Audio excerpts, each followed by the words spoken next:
Gente, voltamos aqui continuando a nossa aula sobre equipamentos utilizados na astronomia. Vimos aí um pouco sobre as estações espaciais, né? E agora vamos conhecer a Estação Espacial Internacional, tá bom? Então aí, curiosidade, Estação Espacial Internacional. A Estação Espacial Internacional, conhecida como ISS, né, a sigla que vem do inglês, é a maior estrutura já montada no espaço pelo homem. Essa estação espacial, como o próprio nome diz, ela é internacional. Então, quer dizer que vários países contribuíram para a criação dessa estação e a manutenção da estação espacial, tá? Então, produto do esforço de 16 países, a ISS é um moderno laboratório para observação da Terra e realização de experimentos em ambiente de baixa gravidade, certo? Então, dentro da estação espacial, gente, nós temos vários equipamentos, vários instrumentos, vários astronautas, cientistas que realizam diferentes experimentos e observações do próprio espaço e do nosso planeta, tá bom? A montagem da ISS iniciou-se em 1998 e foi oficialmente terminada em 8 de junho de 2011, com um custo de aproximadamente 150 bilhões de dólares. A ISS foi montada pedaço por pedaço e a maioria dos módulos que a constituem foi fornecido pelos Estados Unidos e pela Rússia, né, que são os dois países que, portanto, mais contribuíram para a construção da estação espacial. Ela é monitorada pela NASA, né, a agência espacial lá dos Estados Unidos, e pelas agências espaciais da Rússia, do Japão, da União Europeia e do Canadá. Então, essa visão que vocês estão vendo aqui é da estação espacial, que está em órbita ao redor do nosso planeta, e aqui é um pequeno tour por dentro de um dos módulos da estação espacial, beleza? Gente, aí eu pergunto para vocês, né? Como que todos esses equipamentos que são eletrônicos, eles funcionam? Qual é a fonte de energia dessa estação espacial? Se vocês observarem, aqui tem várias placas, né? Essas placas possuem placas solares e, portanto, a alimentação da energia utilizada para fazer todos esses equipamentos que existem dentro da estação espacial funcionar é energia solar, tá bom? Captada aí por esses painéis solares da estação espacial. Curiosidade, né? Continuando aí falar sobre a estação espacial internacional. Então, ela tem 109 metros de largura, 73 metros de comprimento e 20 metros de altura e uma massa de 450 mil quilos. Então, quase aí, né? 450, né? Portanto, toneladas, quase aí 500 toneladas. A plataforma está orbitando a uma altura de aproximadamente 400 quilômetros da superfície terrestre e ela, né, gira ao redor do nosso planeta a uma velocidade de aproximadamente 28 mil quilômetros por hora. Quer dizer que dentro de 90 minutos ou 1 hora e meia, né, a estação espacial dá uma volta ao redor da Terra, bem rapidinha. No mínimo 3 e no máximo 6 astronautas habitam a estação espacial, né, desde 2000. Em abril de 2017, a americana Peggy Whitson tornou-se a pessoa que passou mais tempo na estação espacial, permanecendo lá por 534 dias, né, e orbitando o nosso planeta. Já em 2006, o brasileiro que hoje é o ministro, né, da tecnologia do nosso país, que é o Marcos Pontes. Ele esteve na Estação Internacional, né, na Estação Espacial Internacional, e tornou-se o primeiro astronauta brasileiro e o segundo sul-americano a permanecer na Estação Espacial, certo?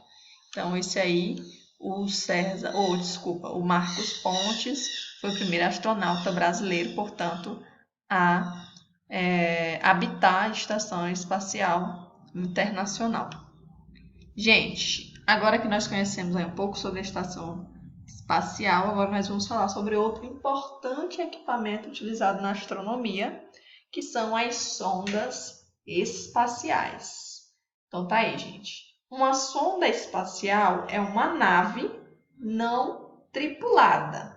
Então ela não tem um astronauta, não tem um tripulante, que ela é utilizada para a exploração remota de outros planetas, de satélites, de asteroides ou até mesmo de cometas, tá? Algumas sondas, elas pousam na superfície dos astros, né, dos corpos celestes, para o estudo da sua geologia e do seu clima, como, por exemplo, a sonda espacial que foi mandada para Marte. Então, nós temos aí uma sonda espacial enviada pela NASA até Marte. Essa sonda espacial, ela pousou na superfície de Marte. Lá ela capta pedaços, amostras do solo de Marte para fazer análises dentro da própria sonda. Além disso, faz filmagens da superfície de Marte, capta informações acerca da composição da atmosfera, do clima, do planeta. Enfim, faz, portanto, diferentes estudos daquele planeta, daquele corpo celeste. As sondas também são utilizadas para a exploração do universo, certo? São lançadas para fora do campo gravitacional da Terra. São enviadas com equipamentos como câmeras, como mini laboratórios remotos, né? Como eu disse, para fazer essas análises, que permitem estas sondas estudarem características físico-químicas do corpo celeste, tirar fotografias, fazer vídeos e, por vezes, até mesmo o meio ambiente de outros planetas, de outros satélites, de cometas e etc. Há também as sondas enviadas para interceptar os meteoros que atingiriam o planeta Terra. Então, por exemplo, modificando a trajetória desses asteroides, tá? Como vão ter diferentes finalidades, né, estas sondas, também existirão, portanto, diferentes tipos de sondas. Temos aqui, ó, a sonda sobrevoo, que é flyby, que chama, né?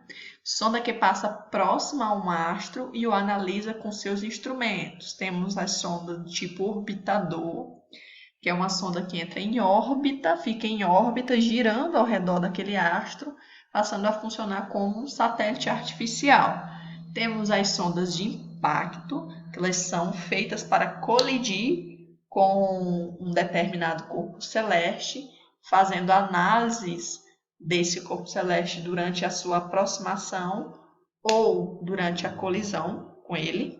Temos as sondas aterrissadoras, chamadas de lander. São sondas que pousam no astro, analisando ele no local, então no próprio astro, in loco, que a gente chama, muitas vezes levando consigo uma sonda veicular. Então consegue se mobilizar dentro daquele corpo celeste, consegue se mover.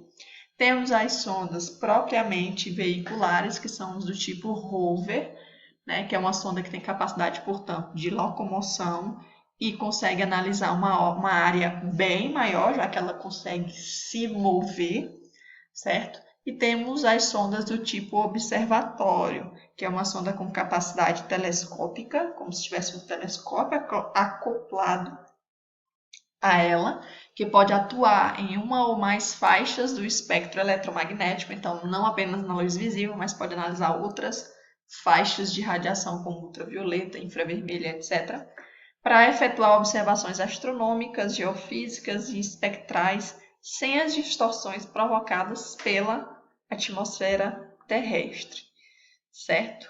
E aqui nós temos outro equipamento, né, muito curioso, que é fonte de curiosidade de muitos de vocês, que são os ônibus espaciais.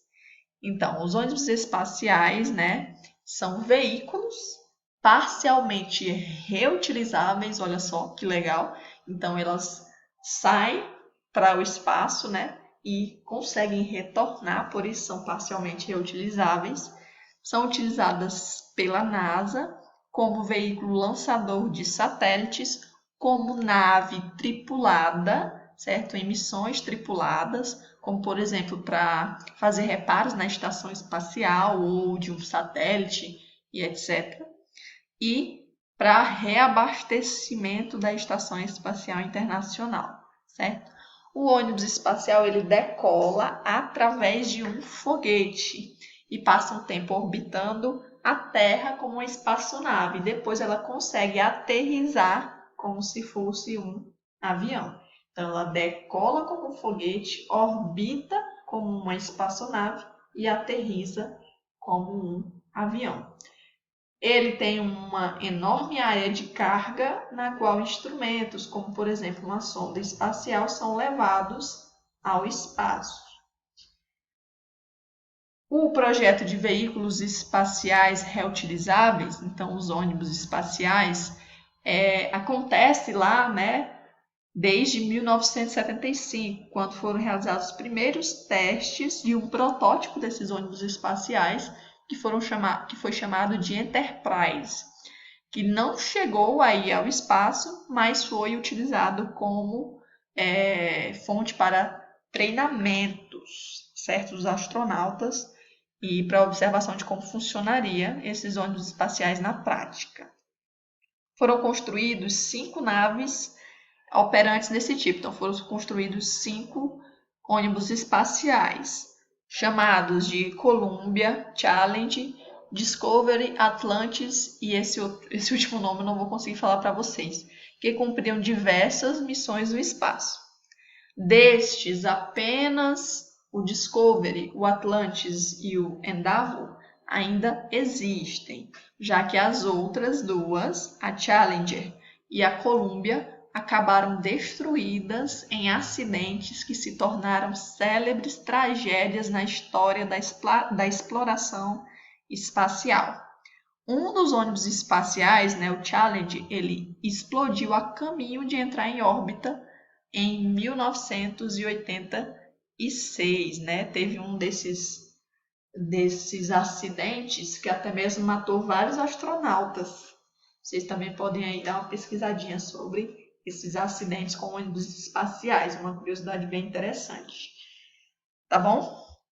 Então, gente, agora nós vamos dar, né, no próximo vídeo a gente vai dar uma olhadinha no nosso material, no nosso livro, aí nessa parte sobre equipamentos utilizados em astronomia para finalizar a aula de hoje.